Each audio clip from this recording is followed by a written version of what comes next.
ನನಗೆ first card 3 of swords ಬಂದಿದೆ.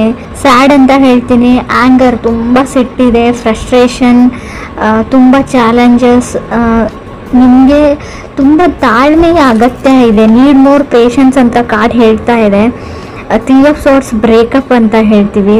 So ಯಾವ ಥರ ಬ್ರೇಕಪ್ ಅಂದರೆ, ನಾನು ಸ್ಪೆಷಲಿ 5 ಆಫ್ ಸಾರ್ಟ್ಸ್ ಅಥವಾ 7 ಆಫ್ ಸಾರ್ಟ್ಸ್ ಬಂದಿದ್ದರೆ ನಿಮಗೆ ವಿಷಯ ಗೊತ್ತಾಗಿರುತ್ತೆ, ಅವ್ರು ಮೋಸ್ಕರ ಅಂತ ಬ್ರೇಕಪ್ ಮಾಡ್ಕೊಂಡಿದ್ದೀರಾ ಅಂತ ಹೇಳ್ಬೋದು. 3 ಆಫ್ ಸಾರ್ಟ್ಸ್ ಇಲ್ಲದೆ ಇರೋ ವಿಷಯಕ್ಕೆ ಅಥವಾ ಥರ್ಡ್ ಪರ್ಸನ್, ಯಾರೋ ಮೂರನೇ ವ್ಯಕ್ತಿ ನಿಮ್ಮಿಬ್ಬರ ಮಧ್ಯೆ ತಂದಿಡ್ತಾ ಇದ್ದಾರೆ. ಆಲ್ರೆಡಿ ಮ್ಯಾರಿಡ್ ಆಗಿದ್ರೆ ಫ್ಯಾಮಿಲಿ ಮೆಂಬರ್ಸ್, ರಿಲೇಟಿವ್ಸ್, ಅಥವಾ ನಿಮ್ಮ ಮನೆಯಲ್ಲೋ ಅಥವಾ ಅವ್ರ ಮನೆಯಲ್ಲೋ ನೀವಿಬ್ಬರು ಚೆನ್ನಾಗಿರೋದನ್ನ ಅವ್ರಿಗೆ ನೋಡೋಕ್ಕಾಗಲ್ಲ ಅಂತ ಕಾರ್ಡ್ ಕ್ಲಿಯರ್ ಆಗಿ ಹೇಳ್ತಾ ಇದೆ ಅವ್ರಿಗೆ. ನಿಮಗೆ ಬೇರೆಯವ್ರ ಮಾತನ್ನ ಕೇಳೋದನ್ನು ಬಿಟ್ಬಿಡಿ. ನಿಮಗೆ ಆ ವ್ಯಕ್ತಿನ ಕಂಡ್ರೆ ಇಷ್ಟ ಇದೆಯೋ ಇಲ್ವೋ ಅದ್ರ ಬಗ್ಗೆ ಅಷ್ಟೇ ಯೋಚನೆ ಮಾಡಿ ಅಂತ ನಾನು ಹೇಳ್ತೀನಿ. Second card 7 of cups.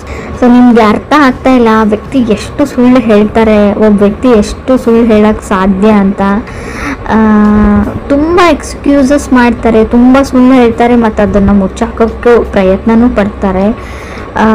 ತುಂಬ ಕ್ಯಾನ್ಸಲೇಷನ್ಸ್ ಅಂತ ಹೇಳ್ತೀನಿ. ತುಂಬ ಅವ್ರ ಮೈಂಡ್ ಕಾನ್ಸ್ಟೆಂಟ್ ಆಗಿರಲ್ಲ, ಅಥವಾ ನಿಮ್ಮದು ಕೂಡ ಆಗಿರ್ಬೋದು ಅಥವಾ ಅದರ್ ಪರ್ಸನ್ದು. ಸಡನ್ ಚೇಂಜಸ್, ಹಾಲಿಡೇ ಪ್ಲ್ಯಾನ್ ಮಾಡ್ತೀರಾ, ಕ್ಯಾನ್ಸಲ್ ಮಾಡ್ತೀರಾ, ಫಿಲ್ಮ್ ಪ್ಲ್ಯಾನ್ ಮಾಡ್ತೀರಾ, ಕ್ಯಾನ್ಸಲ್ ಮಾಡ್ತೀರಾ, ಹೊರಗಡೆ ಹೋಗಬೇಕು ಅಂತ ಅಂದ್ಕೊಡ್ತೀರಾ. Keep changing. ಅವ್ರ ಮೈಂಡೇ ಕಾನ್ಸ್ಟೆಂಟ್ ಆಗಿಲ್ಲ ಅಂತ ಹೇಳುತ್ತೆ, ಅಥವಾ ನಿಮ್ಮ ಮೈಂಡ್ ಕಾನ್ಸ್ಟೆಂಟ್ ಆಗಿಲ್ಲೋ ಗೊತ್ತಿಲ್ಲ. ತುಂಬ ಫ್ರಸ್ಟ್ರೇಷನ್, ತುಂಬ ಏನು ಹೇಳ್ತೀರಿ, ನನ್ನನ್ನು ಕಂಡ್ರೆ ನನಗೆ ಆಗಲ್ಲ ಅನ್ನೋ ರೇಂಜಲ್ಲಿ ಫ್ರಸ್ಟ್ರೇಷನ್ ಇದೆ ನಿಮಗೆ. ಥರ್ಡ್ ಕಾರ್ಡ್ ನನಗೆ 5 ಆಫ್ ವಾಂಡ್ಸ್ ಬಂದಿದೆ. ಅವಾಯ್ಡೆನ್ಸ್ ಅಂತ ಹೇಳ್ತೀನಿ. ನೀವು ಅವ್ರನ್ನ ಅವಾಯ್ಡ್ ಮಾಡ್ತಾ ಇದ್ದೀರೋ ಅಥವಾ ಅದರ್ ಪರ್ಸನ್ ನಿಮ್ಮನ್ನ ಅವಾಯ್ಡ್ ಮಾಡ್ತಾ ಇದ್ದಾರೋ, ಈ ವಿಷಯದ ಬಗ್ಗೆ ನಂಗೆ ಮಾತಾಡೋದೇ ಇಲ್ಲ ಅಂತ ಡಿಸೈಡ್ ಮಾಡಿದ್ದೀರಾ. ಬಟ್ ನಾನು ಸಿಚುವೇಶನ್ನ ಫೇಸ್ ಮಾಡಿ ಕಮ್ಯುನಿಕೇಷನ್ ಮಾಡೋಕ್ಕೆ ಟ್ರೈ ಮಾಡಿ ಅಂತ ಹೇಳ್ತೀನಿ. ಬಟ್ ನೀವು ಯಾವಾಗ ಕಮ್ಯುನಿಕೇಷನ್ ಮಾಡಿದರೂ ಸಫರ್ ಆಗ್ತೀರಾ ಅಂತ ಕೂಡ ಹೇಳುತ್ತೆ. ಸೊ ಏನು ಬರುತ್ತೆ ಅದನ್ನು ಆಕ್ಸೆಪ್ಟ್ ಮಾಡ್ಕೊಂಡು ಹೋಗಿ ಅಂತ ಹೇಳ್ತೀನಿ. ಸೊ ಮೇ ಬಿ 5 ಆಫ್ ವಾಂಡ್ಸ್ನು ಸಪ್ರೇಷನ್ನ ರೀಪ್ರೆಸೆಂಟ್ ಮಾಡುತ್ತೆ. ಸೊ ಡೆಸ್ಟಿನಿ ಅದು ಏನಾಗಬೇಕು ಅಂತ ಇರುತ್ತೆ ಅದು ಹಾಗೇ ಆಗುತ್ತೆ. ಸೊ ನೀವು ಜೊತೆಗಿರಬೇಕು ಅಂತ ಇದ್ದರೆ ಎಷ್ಟೇ ಜಗಳ ಆಡಲಿ, ಎಷ್ಟೇ ದಿನ ದೂರ ಇದ್ದರೂ ಕೂಡ ಖಂಡಿತವಾಗ್ಲೂ ಮತ್ತೆ ನೀವು ಸೇರ್ತೀರಾ ಅಂತ ನಾನು ಹೇಳ್ತೀನಿ. ಫೋರ್ತ್ ಕಾರ್ಡ್ ನನಗೆ 4 ಆಫ್ ವಾಂಡ್ಸ್ ಬಂದಿದೆ. 4 ಆಫ್ ವಾಂಡ್ಸ್ ಮ್ಯಾರೇಜ್, ಮದುವೆ ಫಿಕ್ಸ್ ಆಗೋದನ್ನು ಹೇಳುತ್ತೆ. ಸೊ 4 ಆಫ್ ವಾಂಡ್ಸ್ ಇರೋದ್ರಿಂದ ನೀವು ಸದ್ಯಕ್ಕೆ ದೂರ ಆಗಿರ್ಬೋದು, ಜಗಳ ಆಡಿ ಮತ್ತೆ ನೀವು ಪ್ಯಾಚಪ್ ಆಗಿ ಒಂದಾಗ್ತೀರಾ ಅಂತ 4 ಆಫ್ ವಾಂಡ್ಸ್ ಹೇಳ್ತಾ ಇದೆ. So pushing to the end ಅಂತ ಹೇಳಿ ಬಾಟಮ್ವರೆಗೂ ಪುಷ್ ಮಾಡ್ತಾರೆ, ಅವ್ರು ಟ್ರಿಗರ್ ಮಾಡ್ತಾರೆ ಅದರ್ ಪರ್ಸನ್, ಅಥವಾ ನೀವು ಅದರ್ ಪರ್ಸನ್ನ ಟ್ರಿಗರ್ ಮಾಡ್ತಾ ಇರ್ಬೋದು ಅಂತ ಹೇಳುತ್ತೆ. 5th ಕಾರ್ಡ್ ಲವರ್ಸ್ ಕಾರ್ಡ್ ಇದೆ.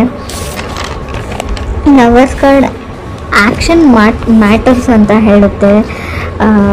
ನೆಕ್ಸ್ಟ್ ಕಪಲ್ ಆಫ್ ವೀಕ್ಸಲ್ಲಿ ತುಂಬಾ ಜಗಳಗಳಾಗ್ಬೋದು, ತುಂಬಾ ಸಾರಿ ಇರ್ಬೋದು, ಫರ್ಗಿವ್ನೆಸ್ ಇರಲಿ ನಿಮ್ಮ ಹತ್ರ ಅಂತ ಹೇಳ್ತೀನಿ. ಏನೇ ಆಗಿದ್ರು ಅವ್ರನ್ನ ಕ್ಷಮಿಸ್ಬಿಡಿ ಅಂತ ಕಾರ್ಡ್ ಹೇಳ್ತಾ ಇದೆ. ಸೊ ಇದರಿಂದ ನಿಮ್ಮ ರಿಲೇಷನ್ಶಿಪ್ ಉಳಿಯುತ್ತೆ. ಫ್ಯೂಚರ್ ಚೆನ್ನಾಗಿದೆ, ಬಟ್ ಸದ್ಯಕ್ಕೆ ಇದು ಸೈಕಲ್ ಥರ ಮತ್ತೆ ಜಗಳ ಆಗಿದೆ ಮುಂದೆ ಆಗಲ್ಲ ಅಂತ ಹೇಳಲ್ಲ, ಮತ್ತೆ ಜಗಳಗಳು ಆಗ್ತಾನೇ ಇರುತ್ತೆ. ಬಟ್ ನಿಮ್ಮ ಹತ್ರ ಇದೆ ಪೇಷನ್ಸ್ ಇಸ್ ಎ ಕೀ ಅಂತ ಹೇಳ್ತೀನಿ. ಎಷ್ಟು ನಿಮ್ಮ ಹತ್ರ ತಾಳ್ಮೆ ಇರುತ್ತೆ ಅಷ್ಟು ವರ್ಕ್ ಆಗುತ್ತೆ ಅಂತ ನಾನು ಹೇಳ್ಬೋದು. 6th ಕಾರ್ಡ್ ಸ್ಟಾರ್ ಕಾರ್ಡ್ ಬಂದಿದೆ. ಸಫರಿಂಗ್ ಮ್ಯಾರೇಜ್ ಅಂತ ಹೇಳುತ್ತೆ ಆ್ಯಂಡ್ ರಿಲೇಷನ್ಶಿಪ್ ಅಂತ ಕೂಡ ಹೇಳ್ತೀನಿ. ಸೊ ಮೇ ಬಿ ನೀವು ಆಲ್ರೆಡಿ ಮದುವೆ ಆಗಿರ್ಬೋದು, ಮದುವೆ ಆಗಿದ್ದಾಗಿಡಿದು ನಿಮಗೆ ಬರೀ ಸಫರಿಂಗ್ ಇರ್ಬೋದು, ಬರೀ ಈ ಮದುವೆಯಿಂದ ಬರೀ ನೀವು ತುಂಬ ಅಂದರೆ ತುಂಬ ಮಾನಸಿಕ ಅಶಾಂತಿನ ಅನುಭವಿಸಿರ್ಬೋದು. ಸೊ ಅದು ಡೆಸ್ಟಿನಿಯಲ್ಲಿದೆ, meant to have a fight ಅಂತ. ಸೊ ಅದನ್ನು ನೀವು ಚೇಂಜ್ ಮಾಡೋಕ್ಕಾಗಲ್ಲ. ಇವ್ರನ್ನೇ ಅಲ್ಲ, ಬೇರೆ ಯಾರನ್ನು ಕೂಡ ನೀವು ಮದುವೆ ಆಗಿದ್ರು ಡೆಸ್ಟಿನಿನ ಬದಲಾಯಿಸೋಕ್ಕಾಗಲ್ಲ. ಹಣೆ ಬರ ಅಂತ ಹೇಳ್ತೀವಿ ನಾವು, ಅದನ್ನು ನೀವು ತೆಗ್ದಾಕೋಕ್ಕಾಗಲ್ಲ. 7th ಕಾರ್ಡ್ 10 ಆಫ್ ವಾಂಡ್ಸ್ ಬಂದಿದೆ. ಅನ್ಲೋಡ್ ದಿ ಬ್ಯಾಗೇಜ್ ಅಂತ ಹೇಳ್ತೀವಿ, ಲ್ಯಾಪ್ಸ್ ಆಫ್ ಜಡ್ಜ್ಮೆಂಟ್ ಅಂತ ಹೇಳ್ತೀವಿ, ಪ್ಲ್ಯಾನ್ ಅಂತ ಹೇಳ್ಬೋದು. ನೀವು ಅದರ್ ಪೀಪಲ್ನ ಸಡನ್ನಾಗಿ ಜಡ್ಜ್ ಮಾಡೋದನ್ನು ಬಿಡಿ ಅಂತ ಹೇಳ್ತಾ ಇದೆ ಕಾರ್ಡು. ಸೊ ನೀವು ತುಂಬ ಬೇಗ ಬೇರೆಯವ್ರ ಬಗ್ಗೆ ನೆಗೆಟಿವ್ ಆಗಿ ಯೋಚನೆ ಮಾಡ್ತಾ ಇರ್ಬೋದು, ನೀವು ಅಥವಾ ಅದರ್ ಪರ್ಸನ್ನು. So maybe other person last ಮಿನಿಟಲ್ಲಿ ಅವ್ರ ಮೈಂಡ್ನ ಚೇಂಜ್ ಮಾಡ್ಕೊಳ್ತಾರೆ, ಸಡನ್ನಾಗಿ ಅವ್ರ ಡಿಸಿಷನ್ನ ಚೇಂಜ್ ಮಾಡ್ಕೊಂಡ್ಬಿಡ್ತಾರೆ ಅಂತ ಕಾರ್ಡ್ ಹೇಳುತ್ತೆ, ಅಥವಾ ನೀವು ಮಾಡ್ಕೋಬೋದು. 8th ಕಾರ್ಡ್ ಹರ್ಮೆಟ್ ಕಾರ್ಡ್ ಬಂದಿದೆ. ಟೈಮ್ ಔಟ್ ಅಂತ ಅನ್ನಿಸ್ತಾ ಇರ್ಬೋದು ನಿಮಗೆ, ಇನ್ನು ಸಾಕಪ್ಪ ಸಾಕು, ಇದರಿಂದ ಹೊರಗಡೆ ಹೋದ್ರಾಯ್ತು ಅಂತ ಕೂಡ ಅನಿಸ್ಬೋದು. ಬಟ್ ತಾಳ್ಮೆ ಇರಲಿ ಅಂತಲೇ ಕಾರ್ಡ್ ಹೇಳ್ತಾ ಇರೋದು. ನೀವು ಕನೆಕ್ಟ್ ಆಗಿರೋ ವ್ಯಕ್ತಿ ಏನು ತುಂಬ ಕೆಟ್ಟ ವ್ಯಕ್ತಿ ಅಲ್ಲ, ಅವ್ರು ತುಂಬ ಒಳ್ಳೆಯವರು. ಸೊ ಸಿಚುವೇಶನ್ನು, ಈ ಪ್ಲ್ಯಾನೆಟ್ ರೆಸ್ಟ್ರೋಗೇಷನು, ಅವ್ರ ಚಾರ್ಟಲ್ಲಿರೋ ಗ್ರಹಗಳು, ಹೇಳ್ತೀವಲ್ವ ಅವ್ರ ಡೆಸ್ಟಿನಿ, ಸೊ ಆ ಥರ ಮಾಡಿಸ್ತಾ ಇರುತ್ತೆ. ಅವ್ರು ಮಾಡ್ತಾ ಇರಲ್ಲ. ಬಟ್ ಕೆಲವ್ರಿಗೆ ನಿಮ್ಮನ್ನು ಸಹಿಸ್ಕೊಳ್ಳೋಕ್ಕಾಗಲ್ಲ. ಸ್ವಲ್ಪ ದೃಷ್ಟಿ ದೋಷ ಅಂತ ಹೇಳ್ತೀವಿ, ಆದಷ್ಟು ಅದನ್ನು ನಿವಾರಣೆ ಮಾಡ್ಕೊಳ್ಳಿ ಅಂತ ಹೇಳ್ಬೋದು. ಹರ್ಮೆಟ್ ಕಾರ್ಡ್, ಸೋಲ್ ಸರ್ಚಿಂಗ್. ತುಂಬ ಡಿಪ್ರೆಷನ್ನಲ್ಲಿ ಇರ್ತೀರ, ಸ್ವಲ್ಪ ಮೆಡಿಟೇಷನ್ ಮಾಡಿ, ಯಾವುದಾದ್ರು ವೆಕೇಷನ್ಸಿಗೆ ಹೋಗಿ, ಪ್ಲೇಸ್ ಚೇಂಜ್ ಮಾಡಿ, ಫ್ರೆಂಡ್ಸ್ನ ಮೀಟ್ ಮಾಡಿ, out of the box think ಮಾಡಿ, ನಿಮ್ಮ ಲೈಫ್ನ ಬಿಟ್ಬಿಟ್ಟು ಬೇರೆದ್ರ ಬಗ್ಗೆ ಯೋಚನೆ ಮಾಡಿ ಅಂತ ಹೇಳ್ತೀನಿ. 9th card, 7 of pentacle. Patience is the big thing ಅಂತ ಹೇಳುತ್ತೆ ಇಲ್ಲಿ. ಸೊ ಯಾವಾಗ ಇಬ್ಬರು ವ್ಯಕ್ತಿಗಳು ಜಗಳ ಆಡಿ ತುಂಬ ಹರ್ಟ್ಫುಲ್ ಮಾತುಗಳನ್ನ ಆಡಿ, ಕೆಲವ್ರಿಗೆ ಹರ್ಟ್ ಮಾಡಿರ್ತೀರ ನೀವು, ಅದರ್ ಪರ್ಸನ್ ನಿಮಗೆ ಅದರ್ ಪರ್ಸನ್ಗೆ. ಬಟ್ ಅದನ್ನು ಫಾರ್ಗಿವ್ ಮಾಡೋದು ಅಥವಾ ಕ್ಷಮಿಸೋದು ಅಷ್ಟು ಸುಲಭ ಅಲ್ಲ, ನನಗೆ ಗೊತ್ತು. But 7 of pentacles, forgiveness is A key, patience is A key ಅಥವಾ ಬಿಗ್ ಥಿಂಗ್ ಅಂತ ಹೇಳ್ತಾ ಇದೆ. ನೀವು ತಾಳ್ಮೆ ಮತ್ತು ಒಬ್ಬ ವ್ಯಕ್ತಿನ ಕ್ಷಮಿಸುವಂಥ ಗುಣನ ನೀವು ಈ ಮಂತಲ್ಲಿ ಅಥವಾ ಈಗಲೇ ಇಟ್ಕೊಂಡ್ರೆ, ಸೊ ನಿಮ್ಮ ರಿಲೇಷನ್ಶಿಪ್ ತುಂಬ ಚೆನ್ನಾಗಿರುತ್ತೆ.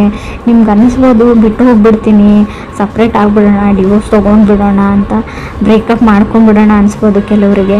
ಬಟ್ ಅದಾದಮೇಲೆ ತುಂಬ ದೊಡ್ಡ ಪ್ರೊಸೆಸ್ ಇರುತ್ತೆ. ಆ ಫ್ರಸ್ಟ್ರೇಷನ್ನು, ಆ ವ್ಯಕ್ತಿನ ಮರೆಯೋಕ್ಕಾಗಲ್ಲ ನಿಮಗೆ.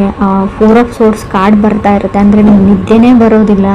ಆ ಹಳೆ ನೆನಪುಗಳು, ಮೆಮೊರೀಸು, ಅದರಿಂದ ಹೊರಗಡೆ ಬರೋದು ಅಷ್ಟೊಂದು ಸುಲಭ ಅಲ್ಲ. ಇದನ್ನು ಅನುಭವಿಸಿದವ್ರಿಗೆ ಅಷ್ಟೇ ಗೊತ್ತಿರುತ್ತೆ.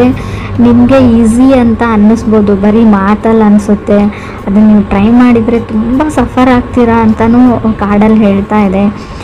10th ಕಾರ್ಡ್ ನನಗೆ 10 ಆಫ್ ಸಾರ್ಡ್ಸ್ ಬಂದಿದೆ. ನೀವು ಕ್ಷಮಿಸಿದರೆ ನಿಮ್ಮ ಲೈಫು ತುಂಬಾ ಅಂದರೆ ತುಂಬ ಚೇಂಜ್ ಆಗುತ್ತೆ. ನಾನು ಯಾವ ಥರ ಹೇಳ್ಬೇಕು ಗೊತ್ತಾಗ್ತಾ ಇಲ್ಲ. ಸ್ವಲ್ಪ ಕ್ಷಮೆ ಇರಲಿ ಅಂತ ಹೇಳ್ತೀನಿ. ನನಗೆ ಗೊತ್ತು ತಪ್ಪೆಲ್ಲ ಅದರ್ ಪರ್ಸನ್ದೇ ಅಂತಲೂ ಗೊತ್ತು. ಬಟ್ ಆದರೂ ಕೂಡ ಈ ಒಂದು ಮಂತ್ ಸುಮ್ಮನಿರೋಕ್ಕೆ ಟ್ರೈ ಮಾಡಿ, ತಾಳ್ಮೆ ಇರಲಿ ಅಂತ ಹೇಳ್ತೀನಿ. 10 ಆಫ್ ಸೋರ್ಡ್ಸ್ ಇರೋದ್ರಿಂದ ತುಂಬ ಜಗಳ, ಫ್ರಸ್ಟ್ರೇಷನ್ ಇಲ್ಲದೆ ಇರೋದನ್ನು ಅವ್ರ ಫ್ಯಾಮ್ಲಿ ಮೆಂಬರ್ಸ್ ಹೇಳ್ಬೋದು, ನಿಮ್ಮ ಫ್ಯಾಮ್ಲಿ ಮೆಂಬರ್ಸ್ ಹೇಳ್ಬೋದು. ಸೊ ನೀವು ನಂಬಿರೋ ವ್ಯಕ್ತಿನೇ ನಿಮಗೆ ಮೋಸ ಮಾಡ್ಬೋದು, ನೀವು ಮಾಡಿರದೇ ಇರೋದನ್ನು ಮಾಡಿದಿರಿ ಅಂತಲೂ ಹೇಳ್ಬೋದು ಅಂತ ಕಾರ್ಡ್ ಹೇಳುತ್ತೆ. 11th ಕಾರ್ಡ್, ಮೂನ್ ಕಾರ್ಡ್ ಬಂದಿದೆ. ಅಬ್ಸೆಸಿವ್, ಇದು ಇದೇ ಥರನೇ ಮಾಡಬೇಕಾಗಿತ್ತು, ನಾ ಹೇಳಿದ ಥರನೇ ಆಗಬೇಕು ಅನ್ನೋದಿದೆ ನೀವು ಅಥವಾ ಅದರ್ ಪರ್ಸನ್ನು. ಮೇಕಿಂಗ್ ವಾರ್ ಅಂತ ಹೇಳುತ್ತೆ, ಒಂದು ಯುದ್ಧನೇ ಆಗ್ಬೋದು. ಸಮಥಿಂಗ್ ಅಬೌಟ್ ಟು ಚೇಂಜ್ ಅಂತ ಹೇಳುತ್ತೆ ಮೂನ್ ಕಾರ್ಡ್ ಇರೋದ್ರಿಂದ. ಮೂನ್ ಕಾರ್ಡ್ ಅಂದರೆ ಸ್ವಲ್ಪ ಕಣ್ಣೀರು ಹೇಳ್ತೀನಿ, ಹಿಡನ್ ಥಿಂಗ್ಸ್, ಕೆಲವೊಂದು ವಿಷಯಗಳನ್ನ ಅವ್ರು ಸುಳ್ಳು ಹೇಳಿರ್ಬೋದು ಅವ್ರ ಫ್ಯಾಮ್ಲಿದವರು ಅಥವಾ ನಿಮ್ಮ ಫ್ಯಾಮ್ಲಿದವರು. ಇವರ್ ಇನ್ ದಿ ವೇಟಿಂಗ್ ಝೋನ್ ಅಂತ ಕೂಡ ಕಾರ್ಡ್ ಹೇಳ್ತಾ ಇದೆ. ಯಾವುದಕ್ಕೂ ವೇಟ್ ಮಾಡ್ತಾ ಇರ್ಬೋದು ಕೆಲವ್ರಿಗೂ. ಸೊ ರೀಡಿಂಗ್ ಅಂದರೆ ಕೆಲವ್ರಿಗೆ ನಾನು ಸಫರಿಂಗ್ ಆಫ್ ಮ್ಯಾರೇಜ್ ಹೇಳ್ತೀನಿ. ಸ್ವಲ್ಪ ಕೇರ್ಫುಲ್ ಆಗಿರಿ. ನಿಮಗೆ ಕೆಲವೊಂದು ಆಪ್ಷನ್ಸ್ ಬರುತ್ತೆ, ರಿಲೇಟಿವ್ ಕಡೆಯಿಂದ ಆಗಿರ್ಬೋದು, ಪ್ರಪೋಸಲ್ ಬರುತ್ತೆ. ಸೊ ಅದನ್ನು ನೀವು ಚೆನ್ನಾಗಿ ವಿಚಾರಣೆ ಮಾಡಿ, ಫ್ಯಾಮ್ಲಿ ಬ್ಯಾಕ್ಗ್ರೌಂಡ್ ಅಥವಾ ಅವ್ರ ಊರು, ಅವರಿರೋ ಪ್ಲೇಸು, ಅವ್ರು ಕೆಲಸ ಮಾಡೋ ಜಾಗ, ಸೊ ಅವರು ಯಾವ ಥರ ವ್ಯಕ್ತಿ ಅಂತ. ಸೊ ತುಂಬ ಬೇಗ ಹಳ್ಳಕ್ಕೆ ಬೀಳುವಂಥ ಚಾನ್ಸಸ್ ಇದೆ. ಸೊ ಮೂನ್ ಕಾರ್ಡ್ ಇರೋದ್ರಿಂದ ನಿಮ್ಗೆ ಯಾರಾದರೂ ಇಲ್ಲದೆ ಇರೋದನ್ನು ತೋರಿಸ್ಬಿಟ್ಟು ಇದು ನಮ್ಮದೇ ಅಂತ ಹೇಳಿಬಿಟ್ಟು ಮದುವೆ ಆಗುವಂಥ ಚಾನ್ಸಸ್ ಇದೆ. ಸೊ ಬಿ ಕೇರ್ಫುಲ್ ಅಂತ ಹೇಳ್ತೀನಿ. ಹರ್ಮೆಟ್ ಕಾರ್ಡ್ ಇರೋದ್ರಿಂದ ನಾನು ಒಂಟಿ ಆಗಿದ್ದೀನಿ, ನನಗೆ ಯಾರೂ ಇಲ್ಲ, ಲೋನ್ಲಿ ಆಗಿದ್ದೀನಿ ಅಂತ ಕೂಡ ಕೆಲವೊಂದು ಸರ್ತಿ ನಿಮ್ಗೆ ಅನ್ನಿಸ್ಬೋದು. ಸೊ ಆ ಕ್ಷಣಕ್ಕೆ ಯಾವುದೇ ನಿರ್ಧಾರಗಳನ್ನ ನೀವು ತೊಗೊಳ್ಬೇಡಿ. Out of the box think ಮಾಡಿ. ಯಾರಾದರೂ ಓಲ್ಡ್ ಫ್ರೆಂಡ್ಸ್ ಜೊತೆ ಫೋನಲ್ಲಿ ಮಾತಾಡಿ, ಮನಸ್ಸಿಗೆ ಸಮಾಧಾನ ಆಗುತ್ತೆ. ಪೇರೆಂಟ್ಸ್ ಜೊತೆ ಕನೆಕ್ಟೆಡ್ ಆಗಿರಿ. ನೀವು ಒಬ್ಬರೇ ಇದ್ದೀನಿ ಅಂತ ಅಂದ್ಕೊಳ್ಬೇಡಿ. ಲೈಫಲ್ಲಿ ಯಾರೂ ಒಬ್ಬರೇ ಇರಲ್ಲ. ಎಲ್ರಿಗೂ ಅವ್ರ ಫ್ಯಾಮಿಲಿ ಮೆಂಬರ್ಸ್ ಇರ್ತಾರೆ, ಎಲ್ರಿಗೂ ಅವ್ರ ಫ್ರೆಂಡ್ಸ್ ಇರ್ತಾರೆ. ಸೊ ಇದು ಒಂದೇ ಲೈಫ್ ಇರಲ್ಲ, ಅರ್ಥ ಮಾಡ್ಕೊಳ್ಳಿ. ಇದು ನಾನು ಯಾರಿಗೆ ಹೇಳ್ತಾ ಇದ್ದೀನಿ ಅವ್ರಿಗೆ ಮುಟ್ಟಿದ್ರೆ ಸಾಕು, ನನಗೆ ಅವ್ರು ತುಂಬ ದುಃಖದಲ್ಲಿದ್ದಾರೆ, ಸಫರ್ ಮಾಡ್ತಾ ಇದ್ದಾರೆ ಅಂತ ಗೊತ್ತು. ಈ ಸಿಚುವೇಶನ್ ನಿಮ್ಗೆ ಅಷ್ಟೇ ಬಂದಿರಲ್ಲ. ರಿಲೇಷನ್ಶಿಪ್ಪಲ್ಲಿರೋರಿಗೆ, ಕಮಿಟ್ ಆಗಿರೋರಿಗೆ ಎಲ್ರಿಗೂ ಈ ಕಣ್ಣೀರು ಬಂದಿರುತ್ತೆ. ಎಲ್ಲರೂ ಈ ಕಷ್ಟನ ಅನುಭವಿಸಿರ್ತಾರೆ. ಇದನ್ನು ಉಳಿಸ್ಕೊಳ್ಳೋದು ಅಥವಾ ಕೆಡಿಸ್ಕೊಳ್ಳೋದು ಅಂತ ಹೇಳ್ತೀನಿ ನಿಮ್ಮ ಕೈಯಲ್ಲೇ ಇದೆ. ಪೇಷನ್ಸ್ ಇರಲಿ, ತಾಳ್ಮೆ ಇರಲಿ.